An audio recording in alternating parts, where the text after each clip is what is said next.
Hello everyone, இன்றைக்கி lunch box என்ன back பண்ணுறத பார்க்கலாமா? அதுக்கு முன்னாடி நான் ஒரு சிஸ்டர் வீடியோவில் பார்த்துருந்தேன். அவங்க என்னென்னா மறதி அப்படின்றது இப்போ இருக்க யங் பீப்புளுக்கே வந்து அதிகமாகிக்கிட்டே இருக்குது அப்படின்னு சொன்னாங்க. என்னை பொறுத்தளவில் ஏன் அதிகமாகுதுன்னா, நமக்கு ரெஸ்பான்சிபிலிட்டிஸ் அண்டு ஸ்ட்ரெஸ் அதிகமாக மறதி அப்படின்றதுமே அதிகமாகிக்கிட்டே தான் இருக்குது. இது வந்து காமனாக எல்லா பீப்புள்ஸ்க்குமே இருக்குது தான்.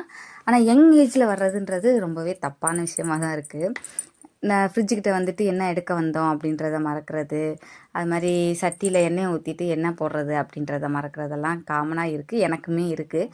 இன்றைக்கி லஞ்ச் என்ன பேக் பண்ணோன்னா, சாம்பார் சாதம் தான். அதில் லைட்டாக நெய் போட்டு அப்படியே கிண்டி வச்சாச்சு. சைடிஷ்க்கு காளான் ஃப்ரையும் பீன்ஸ் கேரட் பொரியலும் தான். அப்புறம் ஸ்நாக்ஸ் பாக்ஸ்லாம் பேக் பண்ணி அவரையுமே அனுப்பிச்சாச்சு. மார்னிங் பிரேக்ஃபாஸ்ட்டுக்கு வெண்பொங்கல், சாம்பார், சட்னி தான்.